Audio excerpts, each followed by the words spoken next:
여호수아는 그 요단강을 건널 때에 하나님의 명령대로 지파수를 상징하는 12개의 돌을 취해서 그 제사장이 서 있는 한 가운데, 그러니까 강 가운데, 그리고 건너서 머무르는 길가에 이게 두 군데의 기념비를 세웁니다.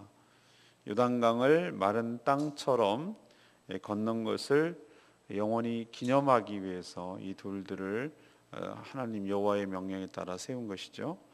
또 제사장은 백성들이 이 요단강을 다 건널 때까지 강 한가운데에 서 있어야 했습니다. 언약궤를 메고 또 두 지파 반, 동편에 이미 기업을 차지한 두 지파 반은 선봉에 서서 백성들보다 먼저 앞서 약 4만 명의 군사들이 여리고 평지로 건너간 것을 이야기하고 있고, 제사장이 이 다 건너서 언덕에 이르자 즉시 전처럼 강물이 합쳐서 언덕까지 넘쳤다, 이렇게 표현하고 있습니다. 이렇게 하나님께서 건너게 하신 이유는 주의 능력을 맛보고 또 주를 경외하기 위함이다, 이렇게 그 목적을 기록하고 있습니다. 오늘 하나님께서 이 말씀을 통해서 우리도 1절에서 9절까지 근거로 우리의 삶에도, 나의 삶에도 신앙과 삶의 표징이 있어야 한다고 가르쳐 주십니다. 세상에는 수많은 기념물들이 있죠. 우리 제주도에도 수많은 기념물이 있습니다. 무슨 공덕비부터 시작해서 새마을운동, 잘 살아보세, 이런 것부터 시작해서 온갖 기념물들이 남아 있죠. 비석도 마찬가지 일종의 기념물이라 할 수 있죠. 근데 여러분 보시다시피 대부분의 기념물들은 오랜 세월이 지나도 변하지 않는 소재, 돌, 또 쇠, 이런 것 같이 견고한 것으로 만드는 것이 대부분입니다. 왜 그렇게 합니까?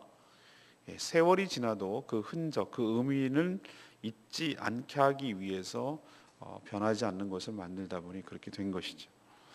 하나님께서도 여호수아를 통해서 이 요단강을 마른 땅처럼 건넌 것, 이것을 영원히 기념하게 하기 위해서 12지파의 한 사람씩 택하고, 그 사람이 또 각각 하나의 돌들을 취하게 함으로 기념비를 세우라고 그렇게 말씀하십니다. 물론 12개의 돌은 12지파를 상징하는 것이죠. 오늘 좀 해석의 차이는 있을 수 있지만요, 두 군데 그렇게 세우라고 하는 것을 볼 수 있습니다. 하나는 언약궤 앞에, 그러니까 강 한가운데에 있는, 지금 제사장들이 물을 멈추게 하고 서 있는 그 가운데, 그 역사적 현장, 시발점, 물이 끊어져서 벽처럼 쌓이게 된 그 현장에 12개의 돌을 세우는 것이죠. 이건 나중에 물이 합쳐지면 수몰이 되겠죠. 그러나 거기에 우리가 놓여 있다는 기억만큼은 뚜렷하죠. 그러나 그렇게 됐을 경우에는 모르기 때문에 거기에 있는지 없는지 똑같은 의미로 눈에 보일 수 있도록 강을 건넌 후에 모든 백성들이 집결하는 곳, 그게 바로 여리고 동편에 있는 길갈, 굴러가다라는 뜻에 가진 이 길갈에다가 12덩이의 돌을 세우는 것입니다. 이렇게 그 두 군데에 그 돌비를 세운 이유는 뚜렷하죠. 목적이 분명합니다. 지금 당대뿐만 아니라 이 대대로 이제 이미 요단 서편으로 넘어왔으니 여기부터는 가나안 땅이거든요. 길갈이라는 것이 이스라엘 역사상 보면은 굉장히 여러 가지 그 일들이 많이 일어나는 역사적 장소가 됩니다. 사무엘과도 관계가 있고요. 하여튼 여러 가지 면에서 길갈이 계속해서 나오는 장소죠. 이미 이들은 가나안 땅에 진입을 했습니다. 여러 백성들이 오가면서 이렇게 물을 거예요. 이게 뭐죠? 라고 물으면은 당대뿐만 아니라 대대로 이 놀라운 하나님의 은총, 그리고 놀라운 기적, 이것을 기억하고 잊지 않고 또 하나님께 감사하기 위해서 이 돌들을 세우는 것이죠. 저는 하나님께서 이 말씀을 통해서 우리에게 도전을 주고 우리에게 교훈을 준다고 생각합니다. 그것은 뭐냐? 우리 역시 하나님께 받은 놀라운 은총을 기억할 수 있도록, 기억하도록 우리 삶에 무언가의 흔적이 있어야 된다는 것이죠. 신앙과 삶의 전환점이 될 만한 사건을 영원토록 간직하고 그것을 잊지 않는 것이 중요합니다. 그렇게 할 수 있다면 그것이 어떤 식으로든지 우리 마음속의 기억이든지 또 우리가 물리적인 어떤 기억이든지 기념물이든지 그런 것들 영원히 간직하고 나의 삶 속에 뚜렷한 전과 후의 변화가 있었던 어떤 기점, 나의 인생의 전환점, 그것들이 있어야 된다는 것이죠. 그래서 주변에서 물을 때 후대의 이 백성들이 이게 뭡니까? 라고 물을 거라고 그랬거든요. 그러면 놀랍게도 하나님께서 홍해를 건너게 하신 그분이 이 요단강을 마른 땅처럼 건너게 하셨다. 그래서 우리 조상들이 이 가나안 땅에 들어올 수가 있었다 라고 뚜렷하게 언제든지 얘기해 줄 수 있는 그 무언가가 우리 마음속에 있어야 된다는 것이죠. 여러분에게 그런 것이 있는지 여쭙는 것이죠. 여러분은 정말로 비포 애프터가 언제인지 묻는 것이죠. 여러분들은 하나님께서 뚜렷하게 모든 세상에 방황하는 삶을 끝내고 하나님의 복된 자리, 하나님의 택한 자리로 오게 된 결정적인 무언가가 있느냐는 것이죠. 그리고 언제든지 그것을 얘기할 수 있도록 간증하고 준비할 수 있느냐고 묻는 것이죠. 어떤 분이 이렇게 말합니다. 홍해를 건넌 것도 있고 우리는 항상 모든 삶에 매듭이 있는 것이죠. 홍해랑 또 요단강은 또 다른 문제입니다. 홍해를 건너서 바로 갈 수 있었지만 인생을 방황하고 예수 그리스도를 믿고 알게 되었지만 불순종함으로 인생을 방황하고 헛한 세월 보내다가 탕자처럼 방황하는 인생이었는데 하나님께서 다시 불러주시고 은총을 더하여 주사 하나님 품으로 다시 돌아오게 된 결정적인 건너는 강, 다시는 되돌아가지 못할 강, 그것이 나에게 요단강이었다고.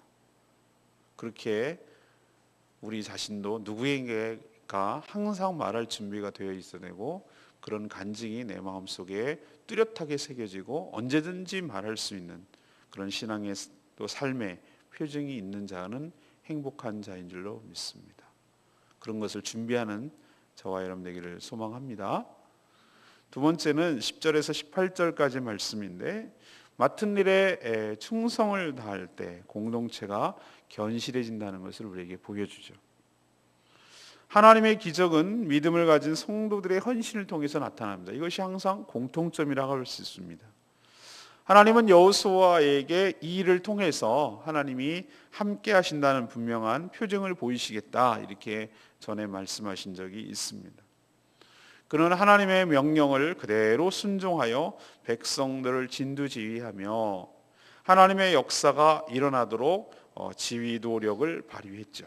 그 가장 먼저 명령한 것이 바로 요단 동편에 이미 땅을 기업으로 받은 두 지파 반, 즉 루벤 지파, 갓 지파, 므낫세 반 지파, 루벤, 갓, 므낫세 반 이렇게 두 지파 2와 2분의 1, 이 지파 백성들은 이 여호수아의 명령에 따라서 요단강 건너가서 싸우는 일들을 다른 지파 형제들보다 먼저 행해서 여호수아의 말, 다시 말해서 하나님의 말씀에 온전히 순종하고 있는 모습을 보입니다. 여러분 그게 나오는 거 아십니까? 12절 4만 명이 여리고 앞 평지에 이르렀다라고 표현하고 있어요. 순종한 것이죠. 그리고 또 결정적으로 본을 보이는 사람들이 있습니다. 제사장들입니다. 언약궤를 맨 제사장들. 이들을 역시 여호수아의 명령에 따라서 그 언약궤를 메고 뚝까지 흐르는 요단강 물에 발을 담그고 들어갔어요. 물에 들어가는 거죠. 물이 흐르고 있는데 이건 대단한 믿음의 본이 아닐 수가 없어요. 이 쉬운 게 아니에요. 그리고 놀랍게도 벽처럼 뚝 끊어져서 쌓여 있었다고 그랬어요. 물이 흐르지 않고. 그리고 강 한가운데 지금 언약궤를 메고 서 있는 것입니다. 그 가운데 그러니까 그렇게 서 있는 동안에 다른 지파 형제들이 200만이나 되는 그 모든 이스라엘 백성들이 언약궤를 맨 제사장들은 서 있고 계속 마른 땅처럼 200만이 계속 지나가는 거죠. 가축까지 모든 것들이 함께 지나가기 위해서는 상당한 시간이 걸렸을 거예요. 그렇지 않겠습니까? 무슨 뭐 슝슝 하는 것도 아니고 그냥 걸어서 애들까지 다 건너야 되기 때문에 아무리 강이 여기서 여기라고 하더라도, 물론 뭐 한강보다 훨씬 더 짧습니다만 이 폭이, 그래도 이 다 건너기까지 그렇게 서 있어야 되는 것이. 여러분 한번 제사장 입장에서 한번 생각해 봤습니까? 저기 물이 벽처럼 서 있는 게 보여요. 여기 바로. 저게 언제 들이닥치고 수장될지도 모르는 거잖아요. 그러나 자기가 그 형제들이 다 건널 때까지 믿음을 가지고 그 자리를 지키는 것이에요. 이게 믿음이고 이게 헌신이죠. 이처럼 공동체를 위해서 각각 자기가 해야 될 일의 역할에 온전하게 헌신을 할 때 그것이 서로서로 어우러지고 협력하여서 모두가 하나님의 놀라운 기적을 체험하고 하나님의 은혜를 체험하게 될 줄로 믿습니다. 이래서 교회 공동체가 굴러간다는 것이에요. 다시 한번 정리하면 여호수아는 여호수아대로 하나님의 말씀을 굳게 믿고 리더십을 발휘하며 백성들에게 나아가야 될 방향과 적재적소에 사람을 배치하고 적절한 시기에 해야 할 일을 명령함으로써 공동체가 한 방향으로 하나님이 이끄시는 계획대로 갈 수 있도록 지도력을 발휘하는 것, 여호수아의 몫이죠. 그 말에 온전히 충성해서 다른 지파들에게 본을 보이고 가장 먼저 선봉에 서서 이미 기업이 있음에도 불구하고 약속대로 먼저 건너가서 싸움의 선봉에서는 두 지파 반 군사들 4만 명이 있었기 때문에 백성들이 본이 되고 흐트러지지 아니하고 공동체가 깨지지 아니하고 갈 수가 있었던 것이죠. 또 하나 제사장들, 하나님을 믿고 하나님 앞에 가장 먼저 언약궤를 메고 주님의 명령에 따라서 순종하고 믿음을 가지고 백성들이 다 건널 때까지 강 한가운데 서 있는 헌신이 있었기 때문에 백성들이 무사하게 건너가게 된 줄로 믿습니다. 이처럼 모든 교회의 성도들은 각자의 맡겨진 일과 역할과 의미가 있어요. 그거는 직분에 따라, 은사에 따라, 다 하는 일에 따라 달라요. 무엇이 더 우선적이고 무엇이 더 낫냐, 이런 것은 논란은 무의미하고 비교는 무의미해요. 중요한 것은 다 하나님의 뜻에 부합하도록 그렇게 각자의 맡은 일에 충성을 다할 때 신앙 공동체가 건실하게 세워져 갈 뿐만 아니라 모두가 다 하나님의 놀라운 은혜와 놀라운 하나님의 역사를 경험하게 되는 그런 기회가 될 줄로 믿습니다. 우리도 그래야 할 줄로 압니다. 그런 교회가 되기를 간절히 소망합니다. 마지막 세 번째는 19절에서 24절까지 말씀입니다. 하나님은 은혜를 체험하게 함으로써 하나님을 더욱더 신뢰하고 하나님을 더욱더 경외하게 하려고 이런 체험을 주시는 것이죠. 하나님은 왜 요단강을 마른 땅처럼 건너게 하는 기적을 이들에게 체험하게 하셨을까요? 이들은 지금 어떤 세대들입니까? 출애굽 2세대들이에요. 자신들의 부모 세대가 경험한 홍해를 건너는 일은 이들은 체험하지 못했고 부모로부터 죽기 전에 들었을 뿐이에요. 이들은 대부분 광야에서 태어난 세대입니다. 하나님은 본격적인 가나안 정복 전쟁에 앞서서 이들에게 어떤 것을 체험하게 하고 싶은 것이죠?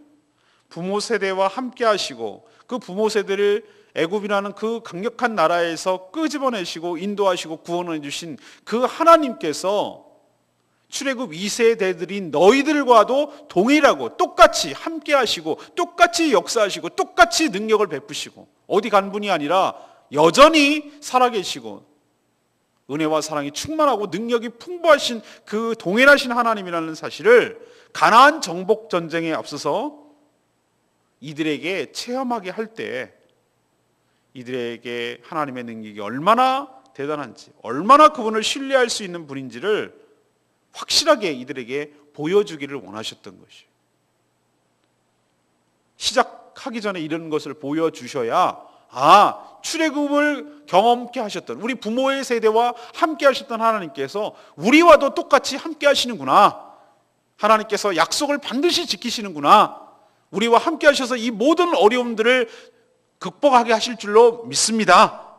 이런 믿음이 생기도록 하나님께서는 이 요단강을 건너게 하는 것을 통해서 확실하게 인식시키려고 하는 것입니다.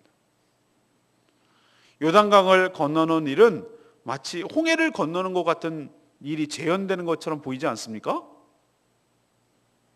그때는 모세가 시작했지만 이번에는 언약궤로 상징되는 하나님께서 친히 역사하시고 그걸 다 보게 되었어요. 하나님이 언약궤로 인도해 나가시는 것을.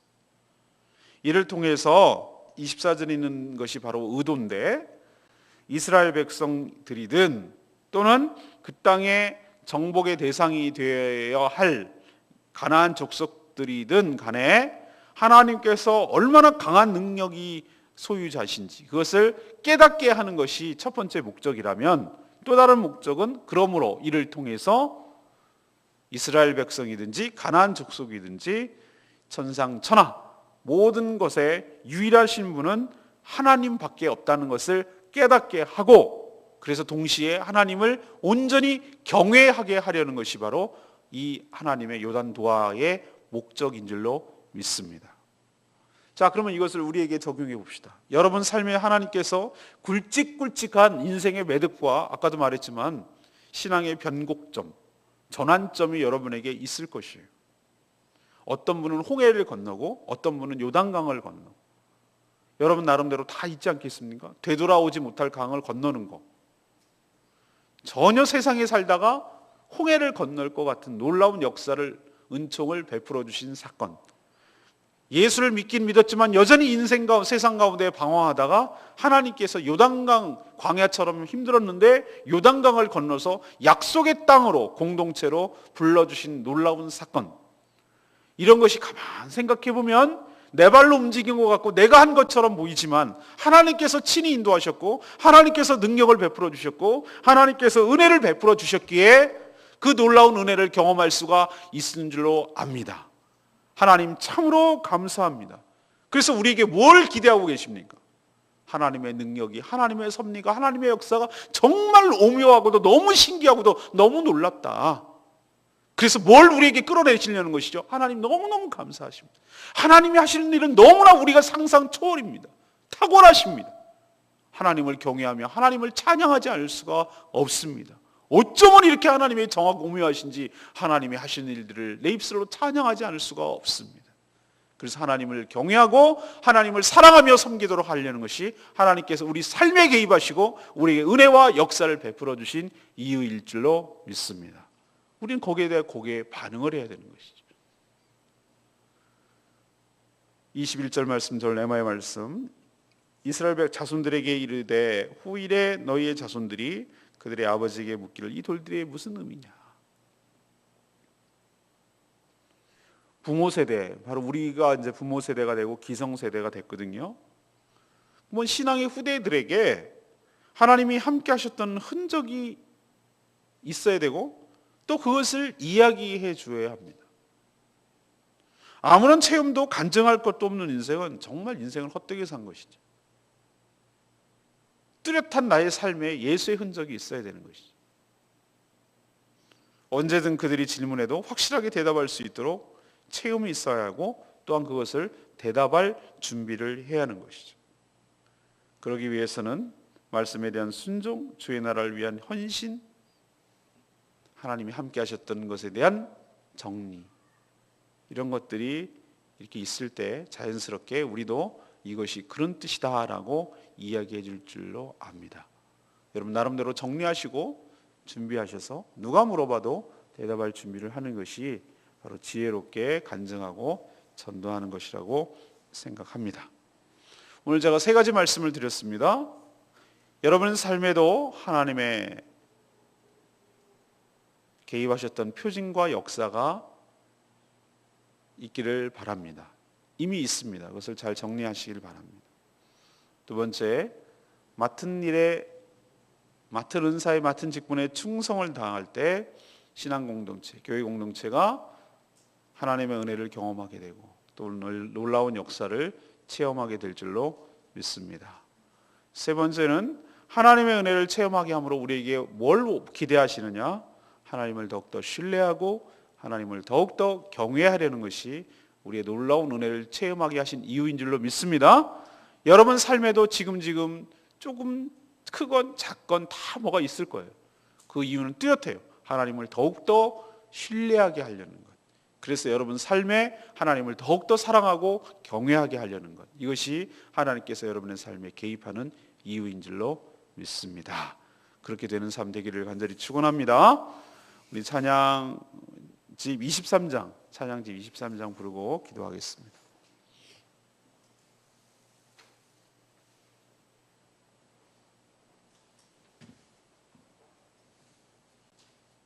네, 약한 나로 강하게 23장입니다. 찬양집. 호산나 호산나 죽임 당한 어린 내가 건너야 할 내 죄 씻겼네. 이제 주님의 사랑이 나를 향해 부르네. 예, 그렇습니다. 오늘 찬양 말씀 생각하면서 같이 부르겠습니다. 약한 나로 강하게 가난한 날 구하게 먼 날 웃으네.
가서 보면 내가 건너야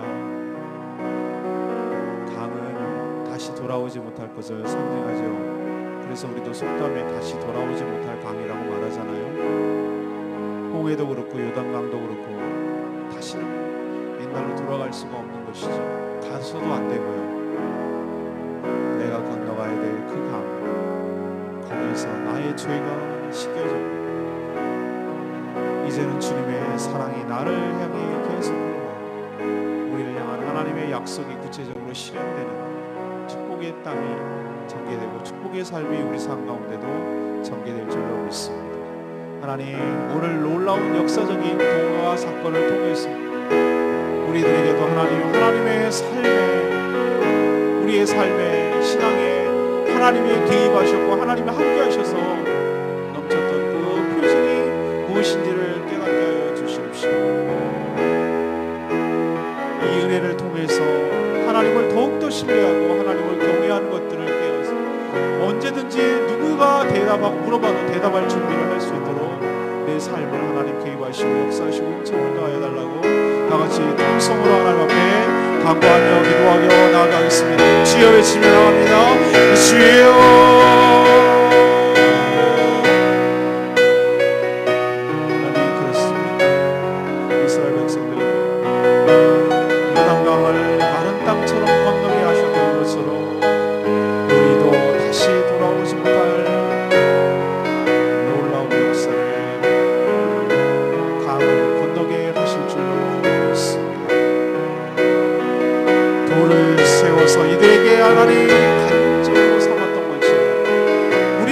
신앙과 삶의 분명한 표징, 전과 후가 뚜렷한 표징, 하나님의 역사와 주의 만들게 잊지 않고 세워지게 하여 주시옵소서. 우리 삶 마음의 가운데도 하나님의 12덩어리의 돌이 세워지게 하여 주시옵소서.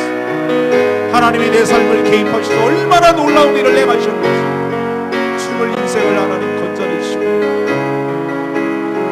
아무런 무가치한 인생을 살던 우리에게 인생을 방황하며 세상 속에서 허비하며 인생을 허비하며 살던 우리에게 찾아오셔서 나를 버리지 아니하시고 나를 잊지 아니하시고 나에게 요단강을 건너는 축복을 주신 하나님 앞에 감사를 드립니다. 하나님께서 약속하셨던 것이 사실이었음을, 그 믿음이 헛되지 않았음을 우리도 경험하게 될 줄 믿습니다. 이런 놀라운 은총을 경험하기 위해서 서로가 돕고 자신의 맡은 역할을 온전히 잘 감당하도록 주님 축복하여 주시옵소서. 그렇게 할 때 공동체가 견실해지는 것은 요소대로 두 지파반은 두 지파반대로 제사장은 제사장대로 하나님께서 맡겨진 사명을 온전히 감당하고 이 놀라운 일들을 경험했던 것은 우리도 그런 일들을 경험하게 하여 주시옵소서. 이를 통해서 하나님의 살아계시고 하나님의 놀라운 일들을 경험함으로 하나님을 더욱더 신뢰하게 만들고 하나님을 더욱더 경외하려는 것이 하나님의 목적인 줄 알고 우리가 더욱더 하나님을 경외하며 살아가는 복된 인생 다 되게 하여 주시옵소서. 호산나 호산나 주님 나라로이다. 호산나 호산나 예수 다시 사시네.